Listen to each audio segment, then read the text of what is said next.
नमस्कार, मी कृपा राजेंद्र सपकाळ बुलेटिन मध्ये आपलं स्वागत आहे आणि बुलेटिनच्या सुरुवातीला आत्ताच्या घडीची महत्त्वाची बातमी। केंद्रीय मंत्रिमंडळाचा 17 जुलैला विस्तार होणार असल्याची सूत्रांची माहिती आहे। खासदार श्रीकांत शिंदेंची केंद्रीय कॅबिनेट मंत्रीपदी वर्णी लागणार आहे। शिवसेना खासदारांसह श्रीकांत शिंदे आज दिल्लीसाठी रवाना होतील।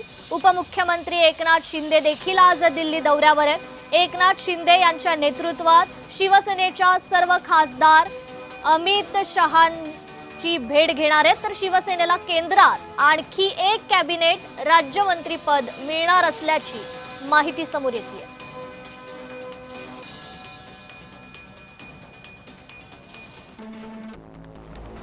ऑपरेशन टायगर नंतर शिंदेंचा हा प्रथमच दिल्ली दौरा आहे।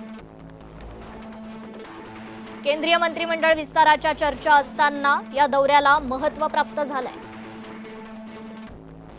शिवसेनेच्या वाट्याला एक कॅबिनेट आणि एक राज्यमंत्रीपद येण्याची चर्चा आहे। खासदार श्रीकांत शिंदे कॅबिनेट मंत्रीपद मिळणार असल्याची माहिती आहे, तर ओमराजे निंबाळकर संजय जाधव यांच्यापैकी एकाला कॅबिनेट मंत्रीपद मिळण्याची शक्यता आहे। उबाटातून शिवसेनेत आलेल्या खासदारांमध्ये राज्यमंत्रीपदासाठी जोरदार रस्सीखेच सुरू आहे। शिवसेनेच्या सर्व खासदारांसह एकनाथ शिंदे अमित शहांना भेटणार असल्याची माहिती।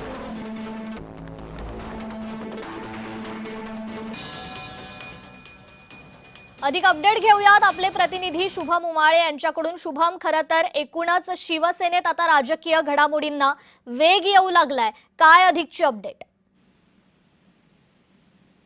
कृपा, खरं बघायला गेलं तर उपमुख्यमंत्री एकनाथ शिंदे आज दिल्ली दौऱ्यावर जाणार अशा पद्धतीने चर्चा सुरू झाल्यानंतर विश्वसनीय सूत्रांकडून आता माहिती समोर येत आहे की आज सर्व खासदार जे आहेत संध्याकाळी 4 वाजता मुंबईहून दिल्लीसाठी रवाना होणार आहेत आणि त्यासाठी स्वतः खासदार श्रीकांत शिंदे हे देखील दिल्लीसाठी जाणार आहेत। या आठवड्याच्या शेवटपर्यंत अर्थातच 17 किंवा 18 तारखेला केंद्रीय मंत्रिमंडळाचा विस्तार हा होऊ शकतो। पावसाळी अधिवेशन हे 20 तारखेपासून सुरू होत आहे, 20 जुलैपासून। त्याआधी केंद्रीय मंत्रिमंडळाचा विस्तार हा देखील होण्याची शक्यता ही मागील 1 महिन्यांपासून वर्तवण्यात येत होती आणि त्यानुसारच 17 किंवा 18 तारखेला मुहूर्त जो आहे तो येऊ शकतो केंद्रीय मंत्रिमंडळ विस्ताराचा।